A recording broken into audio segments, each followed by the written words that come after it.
Entitled The Psychology of an Extraordinary Visionary. And there's a quote by Jim Rohn.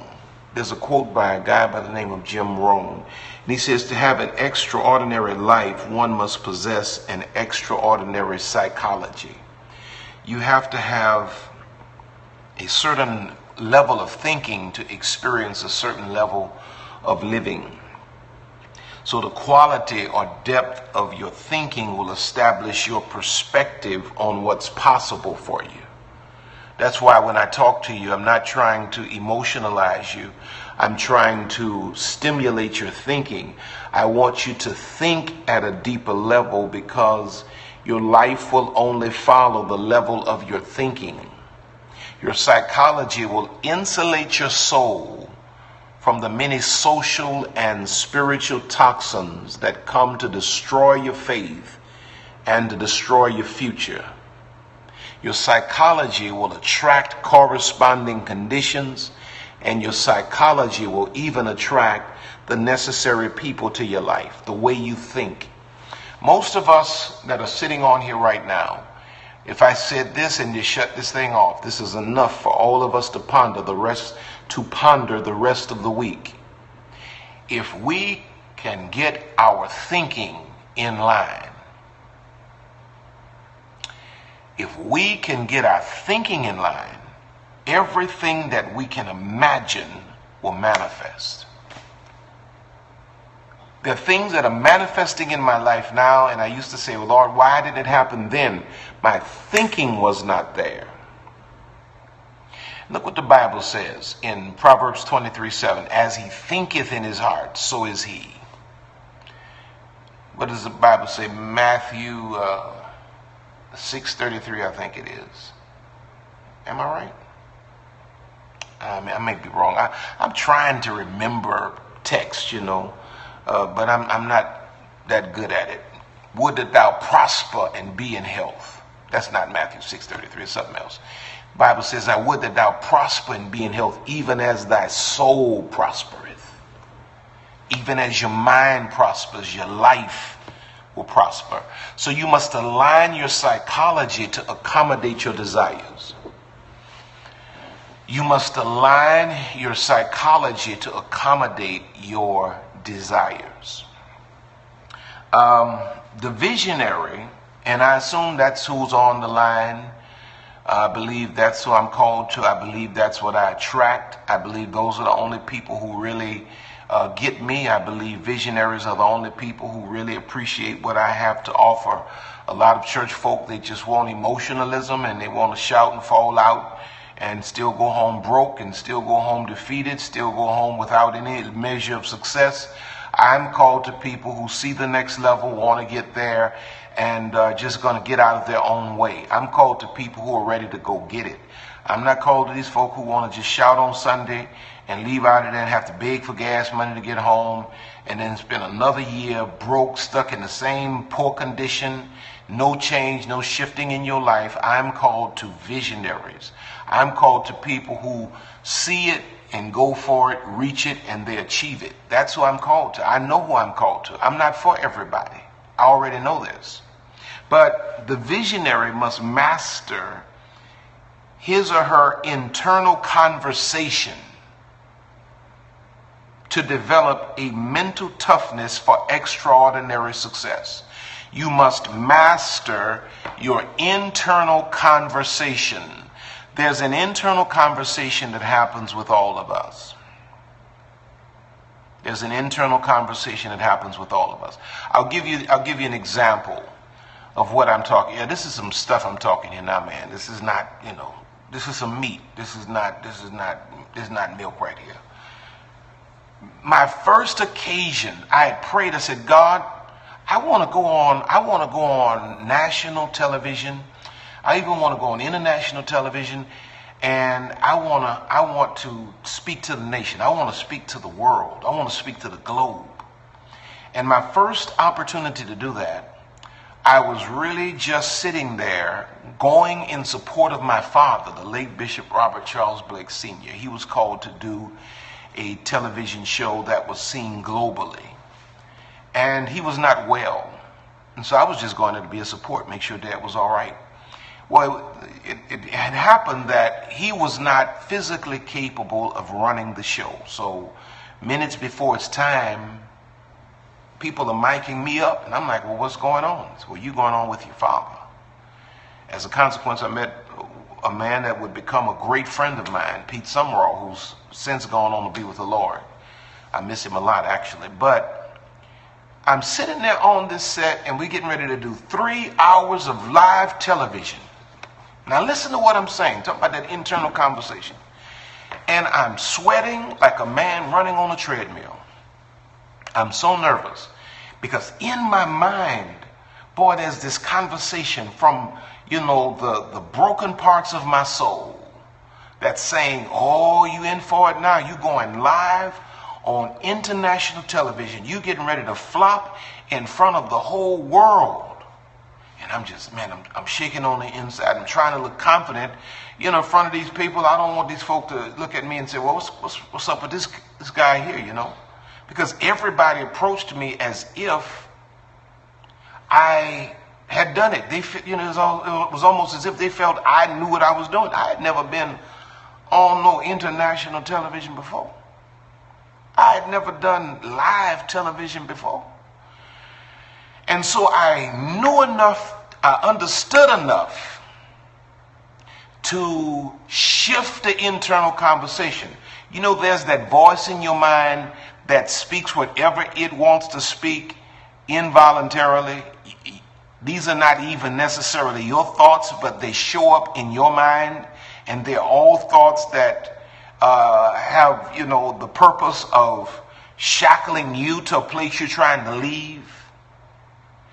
And then I interrupted that conversation with an intentional voice of my spirit, with the intentional voice of my spirit. I interrupted that conversation with the intentional voice of my spirit, and I began to say stuff like this to myself. This is moments, minutes before we're getting ready to go live. I said, R.C. Blakes Jr., you were born in the world to do this. This is God's divine moment for you to step into all that you've prayed for. You asked for this, now it's here. Walk into it, accept it. You are this. This is you. Do it. Hello, I'm R.C. Blakes Jr., and I'm glad to be here today with my father, Bishop Robert C. Blake Sr. Welcome to 3 hours later. I got invitations to multiple invitations to do the same thing over and over and over again. Led to CNN, not MSNBC, but Al Jazeera, any number of international shows that I've done. But I had to interrupt that conversation that was in my mind, because if I failed to defeat it at that point, it would have strangled every opportunity that was on the line or in front of me. Everything that God had in front of me would have been canceled. Extraordinary visionaries master their internal conversation. The internal conversation is the voice that is constantly speaking in your head. It either motivates or debilitates you. Now, let's look at this. I'm just going to probably go through 3 points of this. There are like 6. I don't have the energy to do all of that tonight. Number 1, extraordinary visionaries. We're talking about the psychology of extraordinary visionaries. The extraordinary visionary has accepted in his or her own mind that I am worth it. The extraordinary visionary has accepted in his or her mind that I am worth it. Thank you, Pastor Crockett. I am. See, there are a lot of you who can see.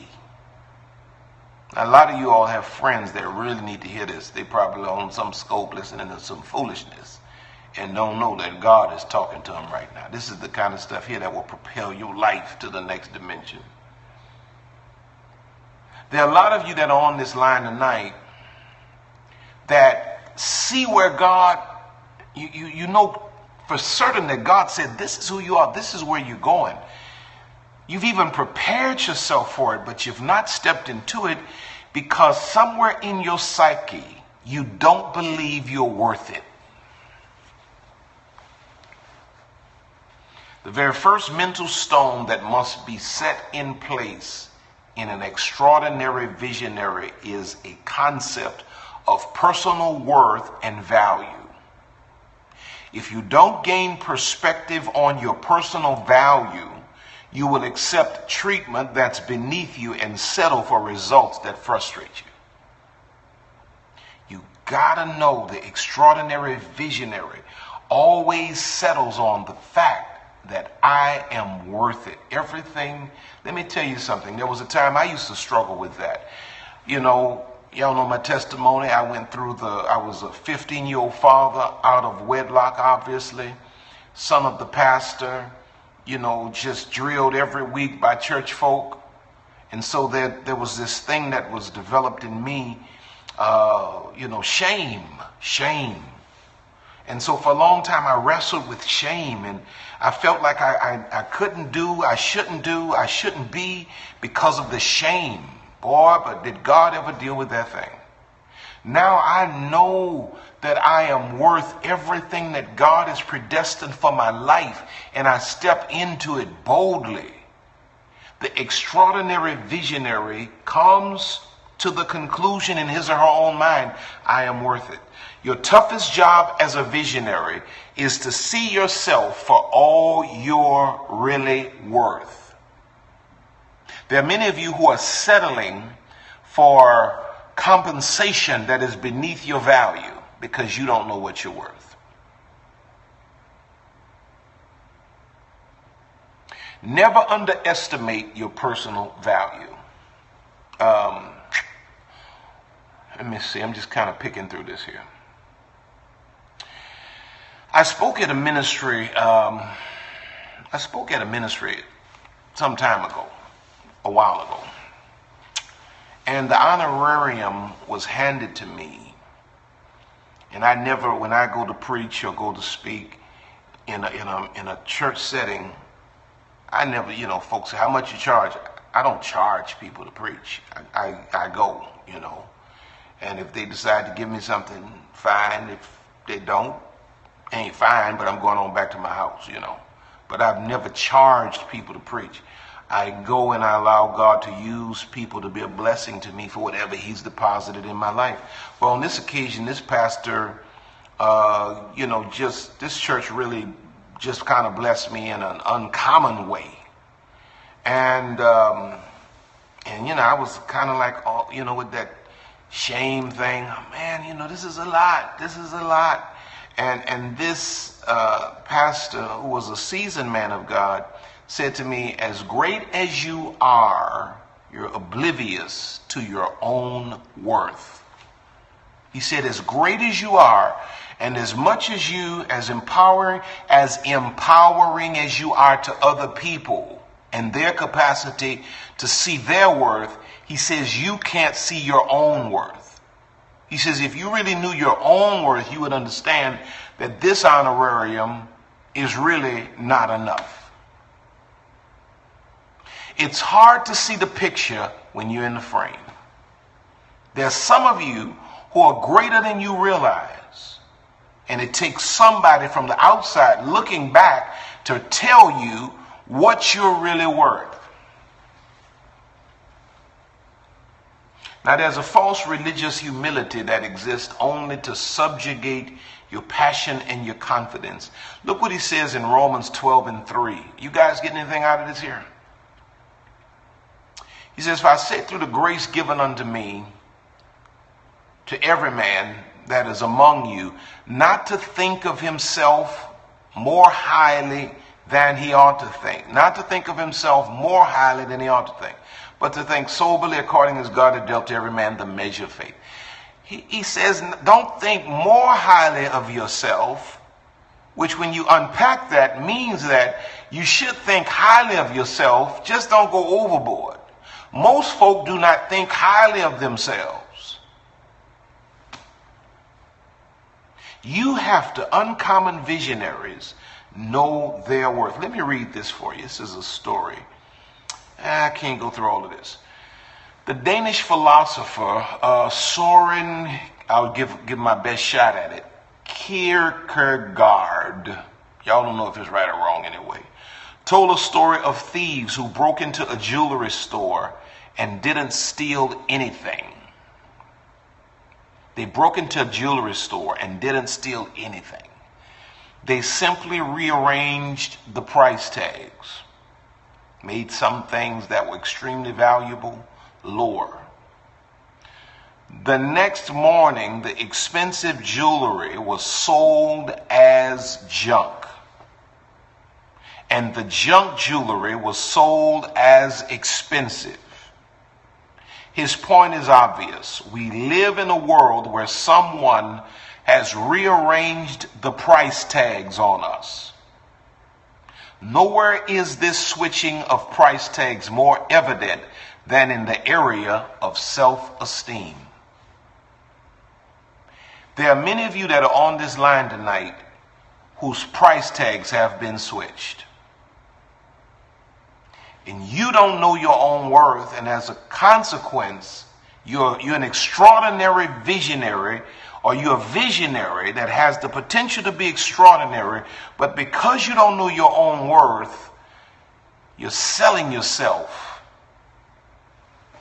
far beneath your value. I hope this is helping somebody tonight. All right, let's see. Number two. Maybe I'll just go through number two, and maybe we'll just revisit this Tuesday night. Extraordinary visionaries. Now listen to this very carefully. Extraordinary visionaries represent their brand. See, when you're a visionary, you begin to understand. Now listen to what I'm saying. You begin to understand that you are a brand. I was listening to Damon Dash, ironically. For some reason I just was, on YouTube, and I saw Damon Dash. And unlike a lot of, church folk, religious people, should I say, anybody that has succeeded at an uncommon level, I listen to them. Because I need to learn some things. See, all of my life is not spiritual. A great portion of my life is business. I gotta listen to business people to learn the wisdom of business. I can't go to church and you singing all these songs, and I need to listen to somebody who succeeded at business. I can't just listen to, zip it. I was listening to him, and he was talking about how every person is born, and I'm paraphrasing, is born with the capacity to be a boss. It's just that the majority of people have been conditioned to desire a boss, and the minority have been prepared to be a boss. And the young folk he was talking to, they really weren't getting it. They weren't understanding what he was saying. Everybody on this Periscope tonight has to understand that you are a brand. Within you, there are ideas that can make you a multimillionaire this year. It doesn't take a lot to become a multimillionaire. The only reason I'm not one is because, I'm a preacher, and I've devoted myself to things relative to ministry. And unlike what a lot of people believe being a pastor is all about, pastors give away more money than people can imagine. Pastor give away more money in the parking lot, just taking care of his people. But now my mind is turning towards business. But everybody on this line tonight, God has put ideas in you that can make you a multimillionaire this year. But you've not come to the level of understanding that you are a brand. Like Sean John is a brand, you're a brand. Like Rockaware, whatever they call it, brand, you're a brand. Like Fubu was a brand, you're a brand. May not necessarily be clothing, may not necessarily be music, but you're a brand. I was sitting down doing a radio show with one of my spiritual daughters the other day, Friday I think it was, and she's starting this new radio show. And this was her first show, and she coming out the gate talking about, I'm the queen of beauty and the queen of talk. First show. This girl talking about, I'm the queen of talk. She labeled herself. She understood that I'm my own brand. If I don't represent myself at the highest level, nobody else will see me at that level. That's why I'm always on people about the way you dress and the way you carry yourself. Because you are your brand. Okay, they serve beef at McDonald's, or at least they say it's beef. And they serve beef at Ruth Chris Steakhouse. When I go to McDonald's, if they try to charge me $100 for a meal at McDonald's for 2 people, I will call the police. If I go to Chris Steakhouse and they bring me a $150 bill for 2 people, I'm going to pay the bill.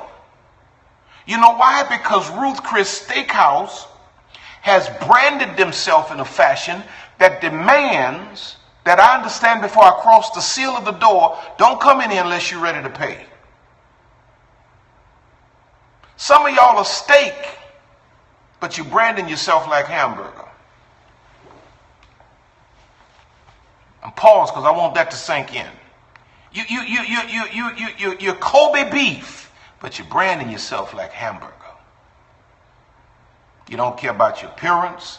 You don't care about who you're running with. See, everybody you run with speaks of your brand.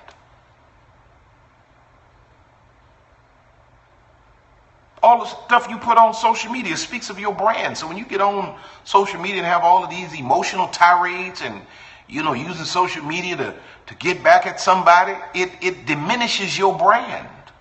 And once you lose your audience, they don't usually come back. But everybody on this line tonight, you have to understand that you are a brand. And when you begin to think about you as a corporation, you as a business, you're going to see your money change.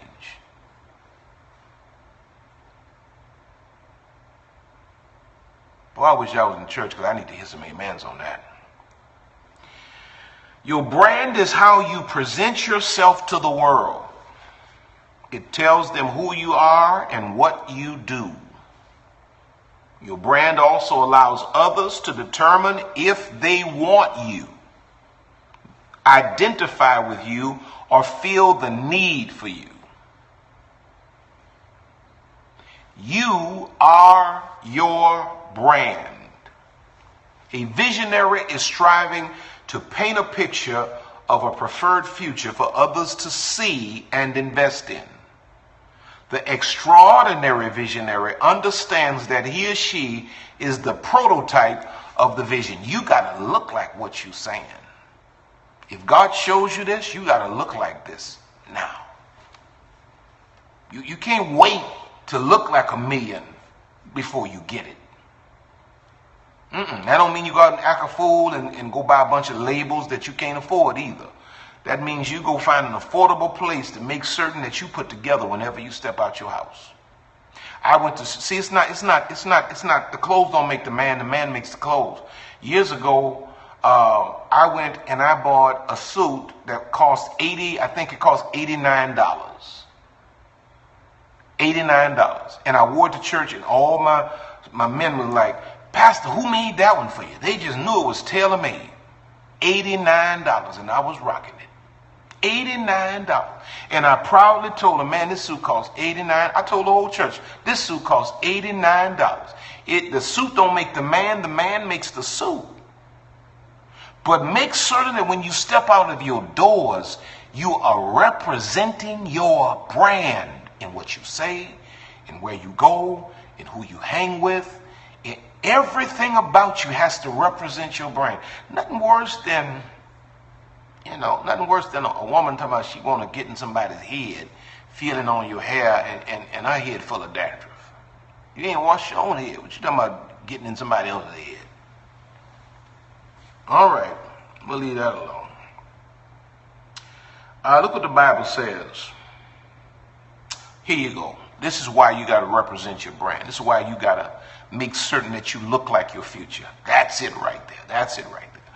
You have to make certain that you look like your future.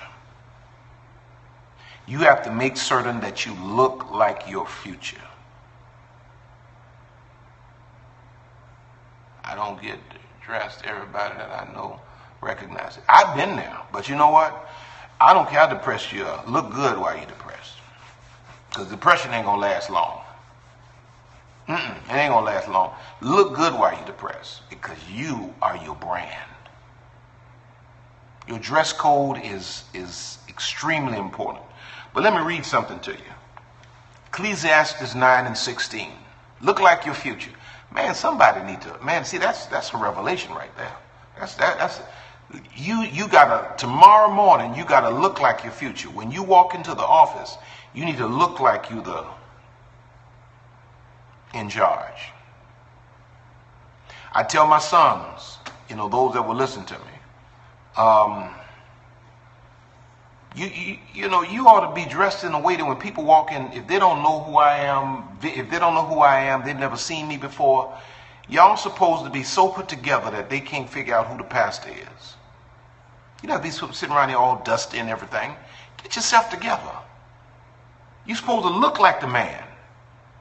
Everybody's supposed to look like the man. I'm not one of those pastors who want to keep everybody down and want a bunch of pawns. I'm trying to raise up leaders. I'm trying to raise up kings. You got to look like you got to look like your future. Look like where you want to go. My God, I'm preaching better than y'all shouting. Look what the word says in Ecclesiastes 9:16. Then said I, wisdom is better than strength. Nevertheless, listen to this carefully. The poor man's wisdom is despised, and his words are not heard. Now, here's the question I have when I read that. How do they know that he's poor? They shouldn't have access to his bank accounts or his wallet. But it says the poor man's wisdom is despised, and his words are not heard. How do they know he's poor? They know he's poor, or should I say, watch this, they assume he's poor because of the way he looks.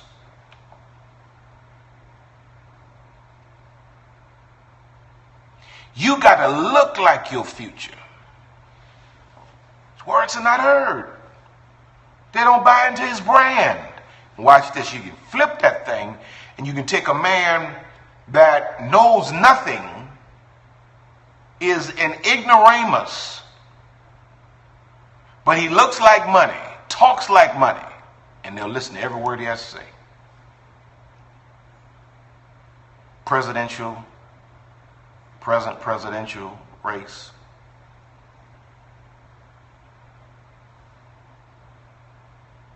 You gotta look like your future. Extraordinary visionaries look like their future because they understand I am my brand. All right, let me give this to you. All right, here we go. Number 3, and I'm done. Extraordinary visionaries do not hear everybody. Extraordinary visionaries have a handful of people they really listen to. They don't listen to everybody. Extraordinary visionaries do not listen to everybody. See, a person that's listening to everybody is confused. A person that's listening to everybody is confused. When you're an extraordinary visionary, God gives you a handful of people that really speak into your life and they elevate you to the next level. When you just open to everything. A fool may best be discovered by who he gives his ear to. Extraordinary people never take counsel with fools. Lisa trying to sneak in the house now, y'all. You can't sneak in, babe. I almost turned this camera around on you. She's trying to sneak up in the house. Where's she been at? Where's she been at? Do y'all know where she been? I smell a dead cat on the line. Give account of yourself. Let me get back to my lesson. Watch this. A fool may best be discovered by who he gives his or her ear to.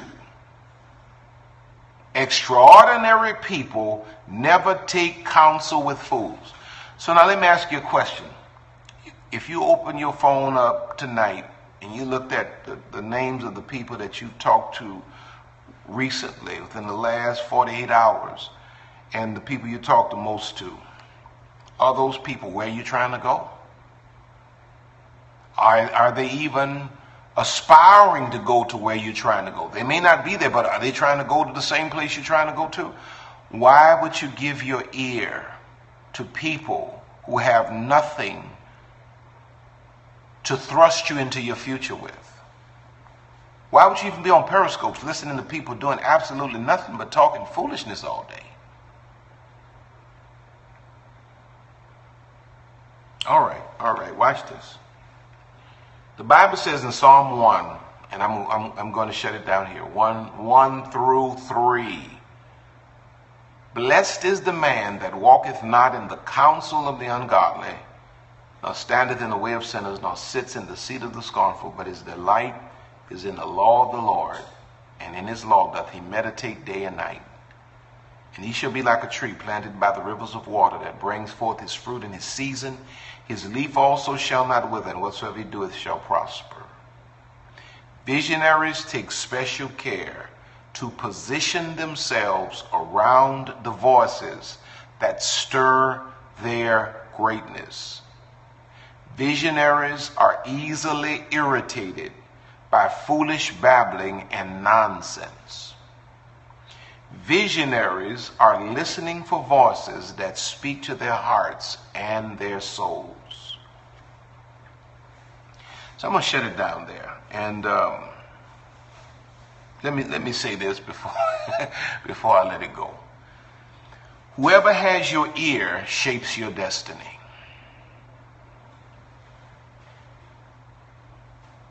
Whoever has your ear is shaping your destiny.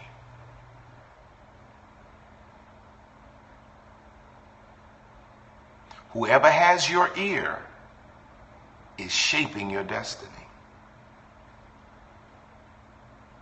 Proverbs 15:22 says, without counsel purposes are disappointed, but in the multitude of counselors they are established. But they have to be wise counselors. Extraordinary visionaries do not hear everybody. Let's talk about it with RC Blakes.